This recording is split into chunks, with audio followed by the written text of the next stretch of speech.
हरे कृष्णा, राधे राधे। एक माँ के हृदय की करुण पुकार, उन्मादनी यशोदा। प्रसंग है शिशिर। विकट सर्दी पड़ती है, मैया को उठाना पड़ता है। सेविकाएं प्रार्थना करती हैं, ब्रजेश्वरी प्रभात हो गया है, आपको अब सैया त्याग करना चाहिए। मैं उठूंगी तो नीलमणि जाग पड़ेगा।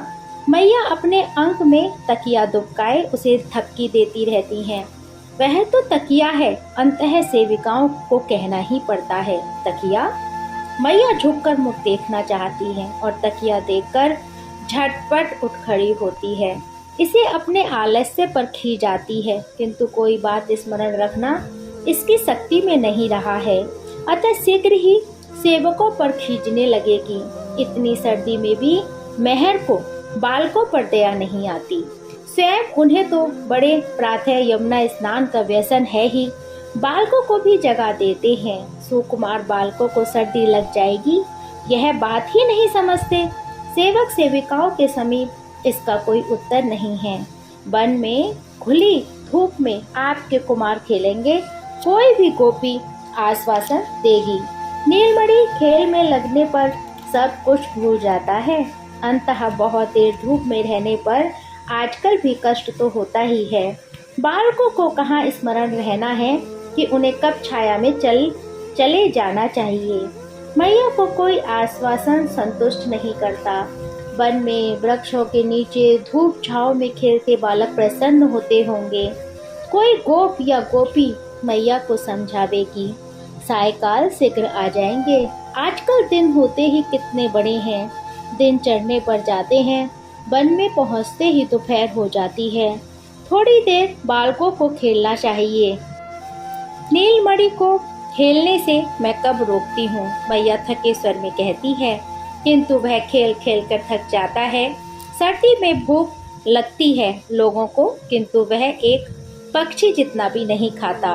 वह वन में अपनी कमरिया ले जाना ही भूल गया। मैया शाम की कोमल काली कमरिया देखते ही किसी को पुकारेंगे, उसे ढूंढ कर दे आओ। दाऊ को भद्र को भी कह आना कि अपने छोटे भाई को सायकाल लौटते समय इसे उड़ा कर लावे, नहीं तो उसे सर्दी लग जाएगी। यह बालक तनिक धूप निकलते ही पटुके तक उतार फेंकते हैं। कृष्णचंद्र अग्रज के साथ मथुरा है, वे वन में नहीं है।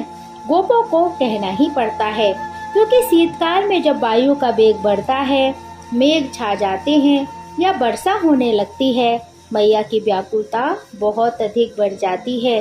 नीलमणि मथुरा है, मैया एक एक अक्षर धीरे धीरे बोलती हैं, जैसे कुछ समझने का प्रयत्न कर रही हों, फिर रोने लग जाती हैं। वहाँ देवकी उसे प्रातः यमुना स्नान कैसे रोक पाती होगी। वह मुख धोने को भी उष्णादक मांगते संकोच करता होगा।